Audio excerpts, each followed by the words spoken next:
Hello Stockland Green. Today's assembly is going to be looking at loneliness through isolation and talking through not only some of the ways that you can combat loneliness in the days moving forward, but also I really want to celebrate some of the ways that we as staff and students, particularly with our friends and families, have been working really hard to combat loneliness so far. I want to start off just by talking about where some of the resources and some of the information in this PowerPoint and in this assembly have come from. The Mental Health Foundation is part of the government's national response, focusing specifically on mental health during the coronavirus outbreak. And lots of the data and the statistics that you'll see in this PowerPoint has come from that, but also the British Red Cross. They've given us some ideas of some really helpful things to remember about loneliness, and actually it's a real kind of problem going back way beyond this period of isolation, that people have suffered loneliness and isolation even in everyday life. In fact, 1 in 5 of us already have said that we often or even always have felt lonely. And we know that it can be triggered by things like stress and poor physical and mental health, which is why so much of the resources that I've been sharing, certainly on B2A Twitter, is really looking at the importance of physical health. So I just want to link to the Stockland Green Standard so we can really have a look at where this effort to combat and to reduce the feelings of loneliness sits within our standard, and it sits within that first bullet point there. Again, we're looking at that sense of showing empathy and being kind and acting with integrity. Looking back on these days, it would be really good if you could say that you were very proud of the way that you acted to make sure that other people were feeling good about themselves and that you were looking after your own as well as other people's mental health.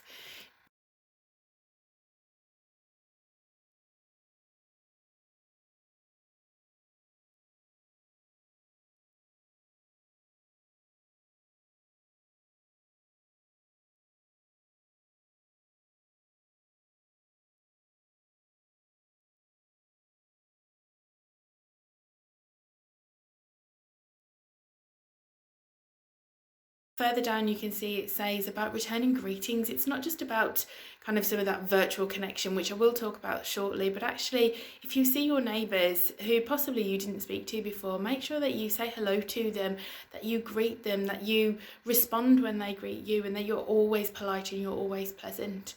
Really make sure that you're showing that sense of empathy by listening when somebody's speaking to you. Maybe they're telling you that they're not feeling okay, that they're feeling really low. Make sure you listen and make sure that you respond appropriately, because actually the way we act can directly impact on others' mental health.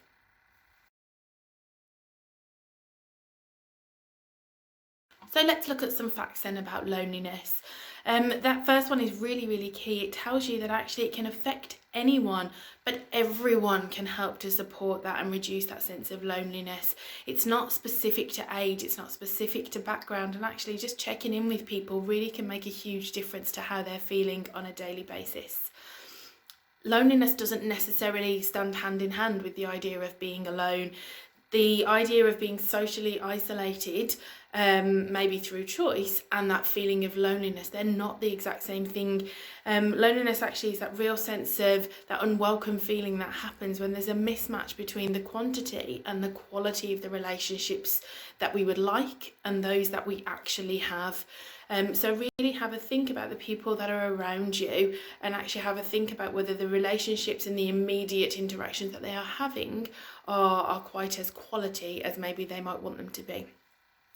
That third one then is talking about kind of really having a sense of virtual interactions. Lots and lots of people have developed this online now relationship and interactions with their family and friends where they would normally possibly just go around to visit.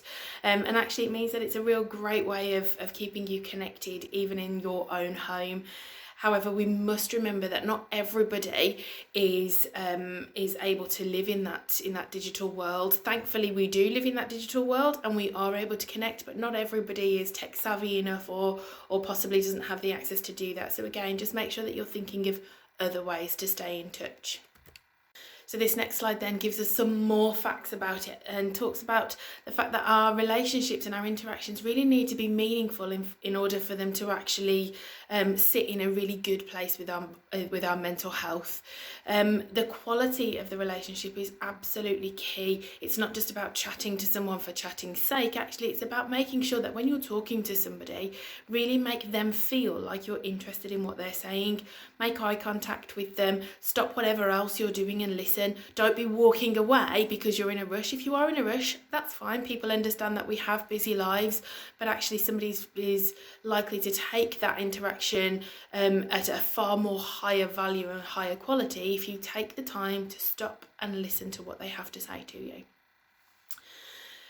Sometimes just talking about your feelings of loneliness massively helps. It says here about this Red Cross survey of 1,000 people, which found out that almost 60% of respondents admitted that they didn't feel confident talking about loneliness.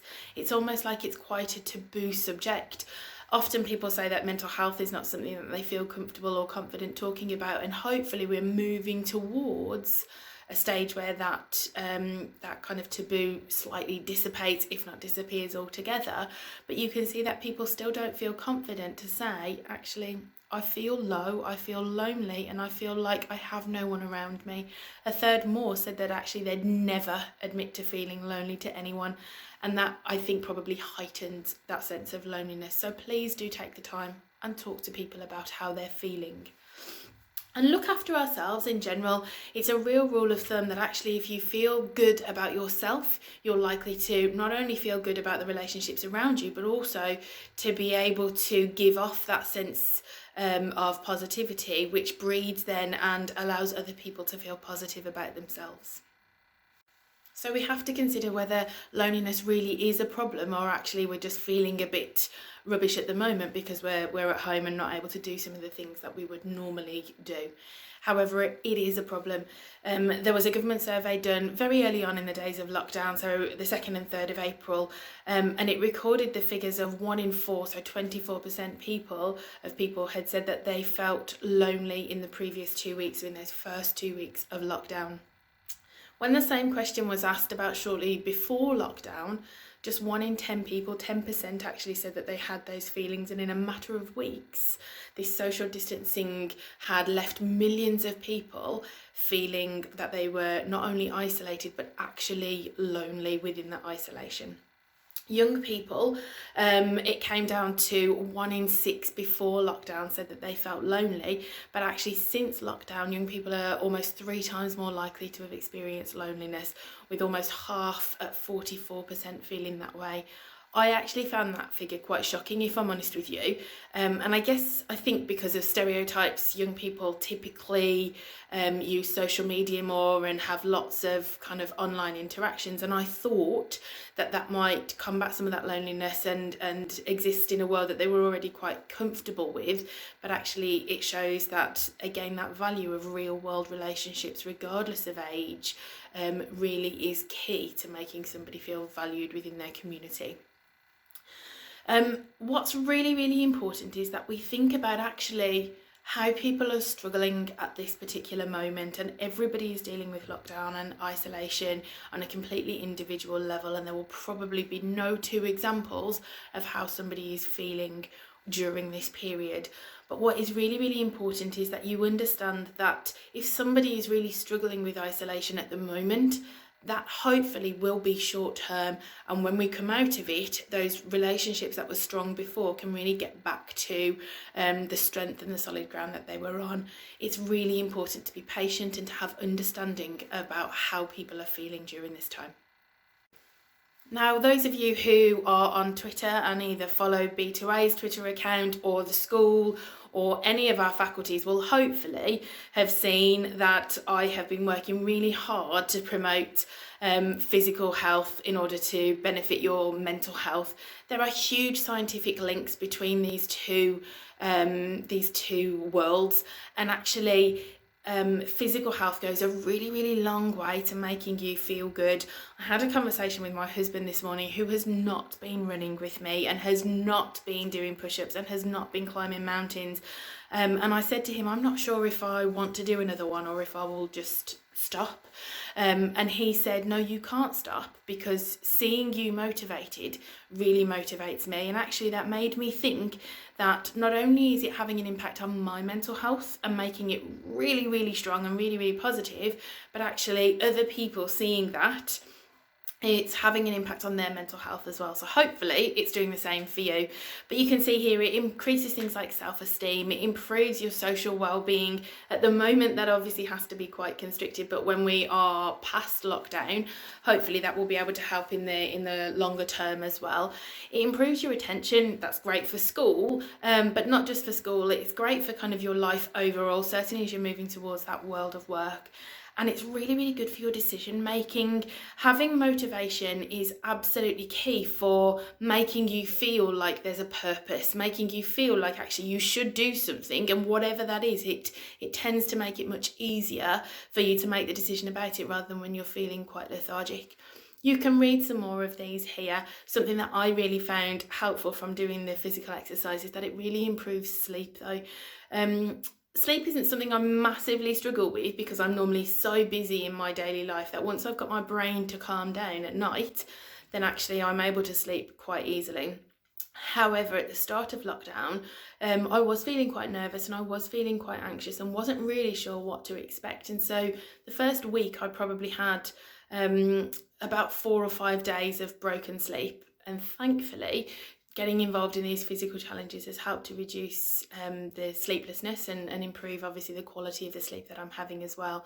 So physical activity is absolutely key for promoting positive mental health. At this time when we're very, very self-aware and we're living very much in this bubble, this protective bubble, looking after just ourselves and our immediate family, actually it can be quite easy to forget about the importance of being kind to not only those people immediately around you, but the wider community as well. This slide and the next slide really talks to you about some of the ways that you can offer kindness, even if actually we have to still maintain that social distance. Things like motivational texts, things like arranging to have either a coffee catch-up or whether it's playing virtually online on Xbox Live or any other platforms, arranging a film at the same time as your friend and watching it and talking about it as you're watching. Some of you might hate that, thinking, shut up, I just want to watch the film, or some of you might really welcome that conversation as you're watching as well. Or reach out, even if it's not in a virtual world, if it's in the real world, reach out to a family member or a neighbour, somebody who possibly isn't in that tech savvy world, and make sure that they're feeling okay, make sure that they're not suffering extensive levels of loneliness or isolation because they're not online. Acts of kindness really do make the world a happier place, and actually at the moment we can see that those very, very small acts of kindness can make a huge difference. So this next slide then gives you a whole list of different ways that you can get involved with random acts of kindness. It's not just about a virtual world. Actually, it can be as simple as telling somebody in your household that you love them and telling them why, or telling them that you're really thankful that they're in your life. And again, it's important to tell them why, because many of us can say those words, but actually having the meaningful kind of strength behind it, again, is where it sits in our high levels of value for those things that we hear in those interactions. Maybe send an article to your friend that you've read, something that's really, really engaged you or made you think about kind of what is currently happening in the world and what you can do moving forward, or how you can use that information in your real world life when lockdown is finally over. Maybe help out with some of the chores around the house. Maybe take somebody a cup of tea who normally does all of the cooking and all of the cleaning for you, possibly, who knows. And really have a think about those vulnerable neighbours. Where I live, there are several members of elderly people nearby who can't get out to the shops very easily, including my mother-in-law. Make sure that you're checking on them, seeing if there's anything that they need, seeing if you can help. But if you are going to do that, again, maintain those social distancing guidelines. So it's not just your kindness that can help to prevent loneliness, but actually about staying connected. I keep saying on my Twitter feed, or I keep hashtagging on my Twitter feed about staying connected, about being in touch with others. It's really important at the moment to try to find ways to maintain those relationships that you valued before in a way that is safe and obviously is possible at the moment. What I would say is it's really important to keep to routines where possible. If you usually go to a book club, or if you usually go to football training after school, or if you, whatever it is that you do in your normal week, try to maintain those routines, because they really help to keep yourself focused and your motivation levels high. And also, if you know that on a Tuesday evening you go to football training, for example, then as the week goes on, even if you're feeling really low, you know that, thank goodness, come Tuesday, you're going to have those relationships to connect to as well. Maybe get outside. Again, we're back to that idea of being active. Get some fresh air in your lungs, get the blood pumping as much as it can, and really release those endorphins to make yourself feel really, really good. But as you're out, if you pass somebody, make sure you say hello. Make sure you take the time to let them know that actually you really value and appreciate seeing them, because for them, that could have been the only hello they've had in not only that day, but possibly days.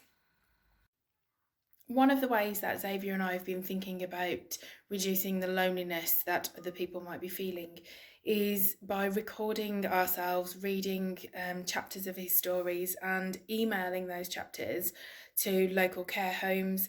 Where we live, there are certainly 5 fairly close by residential homes, and they, as you know, have had to be completely cut off from the outside world during lockdown because they have incredibly vulnerable residents living there. That means for some of them, they haven't seen their family members in over 11 weeks now, which is a huge amount of time, really, because maybe we can have seen ours as they're walking past, or maybe we can have just kind of had a bit more freedom to get out and about, but obviously they don't have that. Xavier has to read anyway, because he's of an age where reading every day really can boost his literacy skills and his comprehension skills. And so we've been doing that, and we quite enjoy reading.